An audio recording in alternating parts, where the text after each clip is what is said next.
surface calm. Deep within a fenced-off industrial complex mislabeled as a fertilizer research station, the Nadezhda Military Communications Hub was wide awake. Located over 750 miles from the Ukrainian border, the Nadezhda facility was considered invulnerable to attack. It was buried under layers of security, both physical and digital, patrolled by armed guards, surrounded by anti-air batteries, and masked by jamming towers that kept foreign satellites blind. But inside the reinforced command bunker, the real power didn't come from soldiers or concrete. It came from data.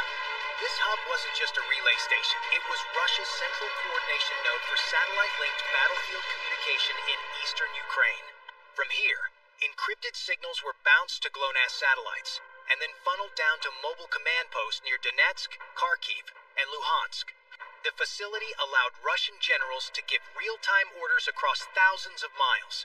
But as the cold pressed in and static began to flicker on their internal monitors, the operators inside didn't realize what the weather was hiding. The radar techs blamed the interference on the snow. Their systems were tuned to ignore low-altitude clutter in a snowstorm. That blind spot just 50 feet off the ground was about to become fatal. At that very moment, less than 200 feet above the tree line, a formation of unmanned aerial vehicles, silent, autonomous, and invisible to radar, slipped past the perimeter. No one noticed. Not yet. But within minutes, the facility that connected Russia's digital battlefield would become its most vulnerable nerve. The Nadezhda facility wasn't just protected by distance, it was shielded by confidence. Russian military planners believed that being over 750 miles from Ukraine's border, paired with state-of-the-art defenses, made the site untouchable. To them, Nadezhda was a digital fortress. Perched atop the perimeter hills were two Panzer-S-1 air defense systems, each armed with twin 30mm autocannons and 12 missile tubes, ready to knock down anything that entered their 12-mile kill radius. Overlooking the skies was a 96 L6E surveillance radar, capable of tracking targets up to 56 miles away. For good measure, the site was blanketed by Krasuka, 4 electronic warfare units, constantly emitting powerful jamming signals to confuse satellite reconnaissance and scramble inbound drone guidance.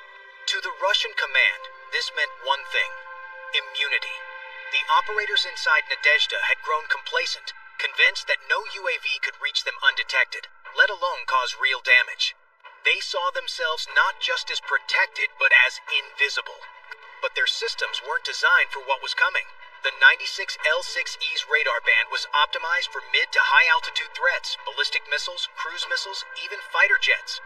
It ignored anything flying under 100 feet, filtering it out as ground clutter. And the constant signal cycling of the Krasuka jammers meant to confuse attackers also created gaps.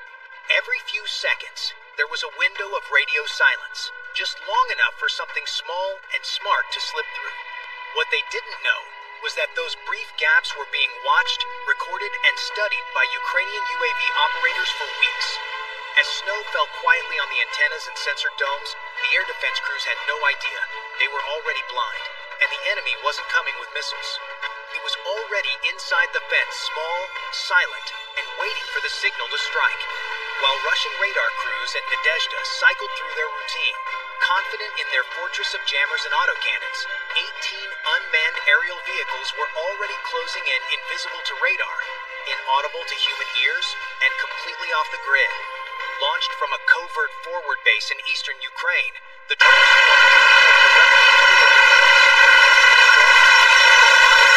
flying hundreds of miles east into Mongolian airspace, then cutting north across the forests and frozen rivers of southern Siberia. This wasn't just a long route, it was a deliberate misdirection. No one expected drones from Ukraine to approach from the rear. Leading the formation were 6 Scythe-class UAVs, small, high-speed reconnaissance drones equipped with thermal optics and real-time terrain scanning. Behind them were 8 Beaver drive lines, each armed with a thermobaric warhead, designed for maximum blast pressure in enclosed structures. Orbiting above and around the formation were 4 Spectre drive ones, built not to attack, but to confuse emitting radio interference and broadcasting false electronic signatures to spoof enemy sensors. Crucially, none of these drones relied on GPS. That would have been suicide under the electromagnetic blanket of the Krasuka 4. Instead, they navigated using AI-driven visual mapping, paired with 3D terrain recognition, effectively flying by sight. Each drone carried high-resolution maps preloaded with elevation, tree line, and thermal reference points. Their altitude? Just 30 to 50 feet above the treetops, well below the radar horizon. Their speed? Around 65 miles per hour, steady and low. Their formation? Flexible, decentralized, and constantly adapting to avoid detection.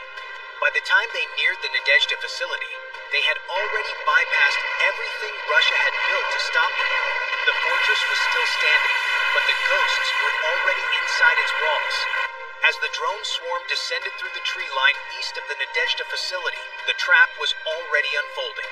In the quiet hum of the pre-dawn air, 2 Spectre drones peeled off from the main formation, climbing to 150 feet and activating their payload, not explosives, but chaos. The Spectres began broadcasting false radar signatures, carefully mimicking the electronic profile of US-made Tomahawk cruise missiles, a known NATO threat that Russian systems were trained to prioritize. The signatures came from the west, drawing attention toward what looked like a high-speed, high-altitude strike package inbound from Ukraine's traditional vector. Within seconds, Nadezhda's defense systems took the bait. The Panzer S-1 turret swiveled west, locking onto the Phantom missiles. Autocannons whirred to life. Radar arrays reoriented. Commanders issued alerts. But while every sensor pointed west, the real danger was arriving from the southeast. Low, slow, and unstoppable. Through the blind spot created by misdirection, 6 Beaver drones skimmed across the frozen terrain, hugging the contour of a ravine that fed into the facility's eastern boundary. No alarms were triggered. No shots were fired. At exactly 4 hours, 9 minutes, and 13 seconds a.m., the first Beaver punched through the outer security wall and slammed into the base of the main satellite uplink antenna, detonating its thermobaric warhead with a shockwave equivalent to 1,200 pounds of TNT. A second Beaver followed milliseconds later, bursting through the control center's roof and vaporizing the relay servers inside. A third drone curved left and struck the backup antenna array. In just 9 seconds, the nerve center of Russia's Eastern Satellite Coordination Network was gone blinded, burning, and silent. The fortress wasn't just breached, it was disconnected from the war it was built to control, and no one in Moscow even knew it yet. The first explosions had turned heads, but before smoke could even clear from the satellite control center, the second wave was already inbound. 5 remaining Beaver drones followed a programmed arc around the facility's southeastern perimeter, weaving between burned-out security lights and fuel tanks. Their targets weren't glamorous. They weren't symbolic. They were vital. Drone number 4 struck the main electrical substation, plunging the compound into partial blackout and frying the power regulation systems. Moments later, drone number 5 pierced the roof of the redundant transmission hub, a hardened bunker designed to serve as a failsafe in the event of a primary uplink failure. That fallback was now ash. Drone number 6 dove straight into the encrypted data archive, where Russia's battlefield communication logs, command keys, and signal routing protocols were stored. A fireball erupted, lighting up the compound in a flickering orange glow that could be seen from 3 miles away.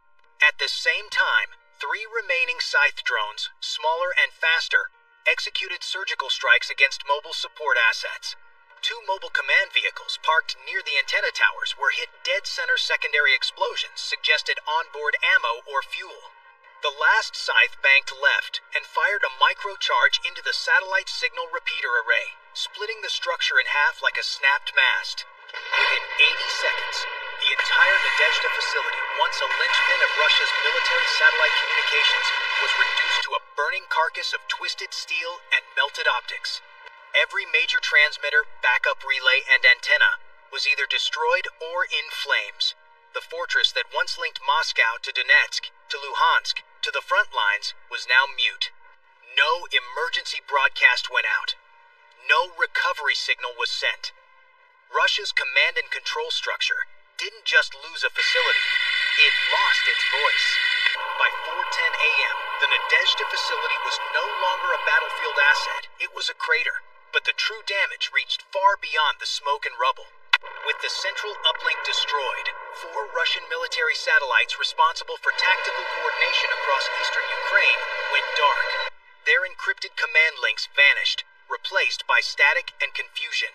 Across the front lines in Luhansk and Belgorod, entire brigades were suddenly cut off. A total of 28 Russian units, including artillery battalions, mechanized companies, and drone control teams, lost their live feed from Moscow. Orders stopped coming. Target coordinates disappeared. Air support couldn't be requested. The map just went blank. At Russia's General Staff headquarters, panic set in as system after system failed to check in. Attempts to reroute signals through backup satellites failed. Those backups had also been managed from Nadezhda.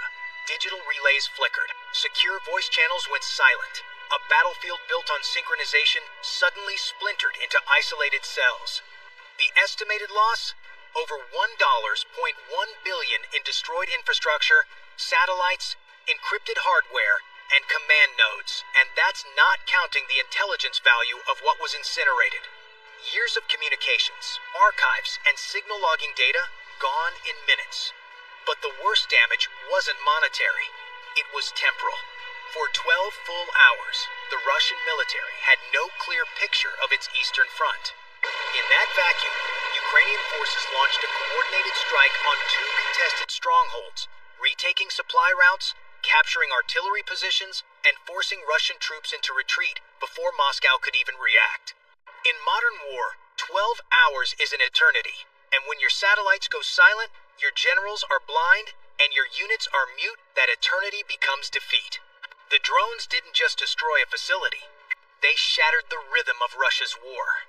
The fallout from the Nadezhda strike wasn't just tactical or financial, it was philosophical. For years, Russia's military doctrine had rested on 2 illusions: that geographic depth would shield strategic assets, and that layers of electronic warfare would render them invisible. In Irkutsk, both beliefs were obliterated in under 10 minutes. Moscow had assumed that placing Nadezhda over 1,200 kilometers from the Ukrainian border rendered it immune to drone warfare. The logic was simple. Distance equals safety. But Ukraine proved otherwise. Distance doesn't matter when drones can fly nap of the earth, avoid detection, and attack with surgical precision. Even more devastating was the exposure of Russia's digital camouflage. Systems like Krasuka-4 were meant to jam signals, blind satellites, and confuse enemy targeting. But their very patterns, their on-off jamming cycles, their emission spikes, their signal handovers created fingerprints, and fingerprints can be tracked. Ukrainian operators didn't need to breach a border or hack into a network. They just needed time, patience, and a high-resolution map of electromagnetic behavior. Once the Nadezhda complex revealed its operating rhythm, it was just a matter of building drones smart enough to dance through the gaps. What Russia failed to understand was that in the drone age, defense isn't about distance or denial, it's about adaptability. The battlefield is no longer defined by trenches and tanks, but by data, latency, and pattern recognition. The strike on Nadezhda didn't just sever communication lines. It tore down a mindset, one that believed old geography and expensive electronics could stop a $10,000 drone with a plastic wing and a smart eye. Ukraine didn't just breach a fortress. It breached the imagination of Russian defense planning. The destruction of Nadezhda was not just a tactical triumph, it was a statement. Ukraine didn't need ballistic missiles. It didn't need stealth bombers or shock-and-awe airstrikes. What it needed was 18 drones and a map detailed enough to see the pulse beneath Russia's armor. In the age of digital warfare, the battlefield has changed. Victory no longer goes to the loudest strike, but to the smartest move. The side that understands rhythm, timing, and how to turn data into action. That night, Ukraine didn't just hit a target. It read a pattern, plotted a breach, and rewrote the rules of strategic engagement. Every sensor at Nadezhda was built to detect power, to look up for something big and fast. But Ukraine sent something small and slow, designed not to intimidate, but to understand. These drones weren't just machines. They were flying decisions. Guided by algorithms, trained to see what humans missed, and strike where doctrines never expected. And that's the real legacy of the attack. Russia built a wall of steel, silicon, and radio waves, believing it would be enough. Ukraine sent whispers beneath it, and when the fortress fell, it wasn't crushed, it was outthought. In this new kind of war, survival doesn't go to